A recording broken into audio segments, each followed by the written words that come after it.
Ano nga ba daw tayo sa re yan ang ating topic for today's vlog. But before that, please do me a favor. Please do subscribe and click our tiny notification bell so that you'll be updated every time we have a new upload videos. Disclaimer na rin, ang video ito ay para lamang po sa may bukas ang kaisipan at may malawak na pang-unawa. Kung wala po tayo nito, maaari na lamang po mag-skip at mamili ng mga videos na nararapat po para sa inyo. So, ayun na nga.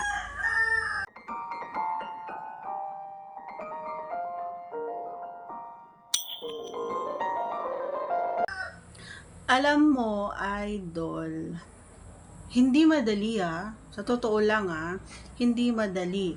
Pero kailangan kong gawin iyon kasi minsan, dati nung hindi ko pa ginagawa ito, ay sumasakit talaga yung ulo ko kasi nga nakasanayan na natin na every morning, ayan, madaling araw, every night or tanghali ay na ano tayo, 'di ba? Na-ES tayo. Pero ngayon wala. So, mula nung nagawa ko yung bagay na yun ay naibsan, kumbaga yung minsan pag nai-stress ako, so minsan pag sumasakit yung katawan ko, yung ulo ko, so yun yung ginagawa kong gamot. Hindi ko sinasabi na gamot ito sa lahat mga idol So sa akin lang. On my behalf, ito ay nagiging cure ko, kumbaga sa sarili ko lang. Hindi ko alam kung pati sa isip ko, kumbaga kasi nga pag nagagawa or natatapos na ako nung ginagawa ko na yun, ay nakiklear kumbaga yung mga naiisip ko, yung mga stress ko sa katawan, ganyan, nawawala.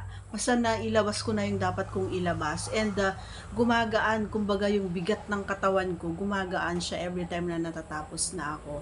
And alam mo ba, nagkakaroon ako ng mga idea kung paano ko talaga mapasaya yung sarili ko na kahit wala ni tulong ng isa or wala siya. So, ibig sabihin na hindi ko na kailangan na alam mo yon, na pilitin pa yung partner natin if ayaw niya, 'di ba? Kasi nga kayang-kaya na nating pasayahin yung sarili natin. So syempre meron pa ding tulong, nakakatulong pa rin sa atin. Kung napanood mo yung mga ibang vlogs ko, nakakatulong pa rin sa akin yung mga, for example, yung mga napapanood natin, and syempre nakakatulong din yung pagmumukha ng ating partner na habang ginagawa natin yon ay siya yung tinitingnan natin. And ito pa pala yung sikreto ng mga idol.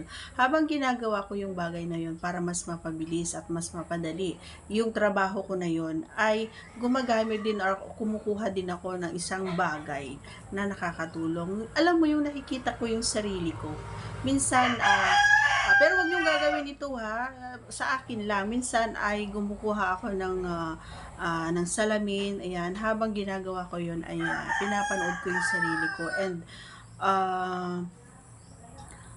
iba yung pakiramdam ko talaga, at lalong lalo na kapag nakikita ko na yung self ko doon sa salamin na yon, is mas kumbaga yung pagkagiliw ko doon sa ginagawa ko ay nadadagdagan kumbaga yung L ko doon, and hindi ko na lang namamalayan na na pala ako. So hanggang sa ayun, magugulat na lang ako, tapos na ako, and napasaya ko na yung sarili ko. So wala tayong inabalang ibang tao, ginawan natin ng paraan para tayo ay sumaya. Ganun lang kasimple ang ginagawa ko mga idol. So, I do hope na nakatulong sa inyo, lalong-lalo na sa mga kapwa natin na walang mga partners, mga ganyan, malalayo sa mga partners nila. Yan. So, pwede nyong gawin yung sinasabi ko, yung itinuturo ko. Yung mga yung mga kaya nyo lang na gawin. So, wag nyo pipilitin kung hindi naman bukal sa kalooban nyo. Dapat galing dito yon. Kasi kapag hindi galing dito, hindi nyo rin mararamdaman at hindi rin kayo matatapos at hindi rin kayo sasaya.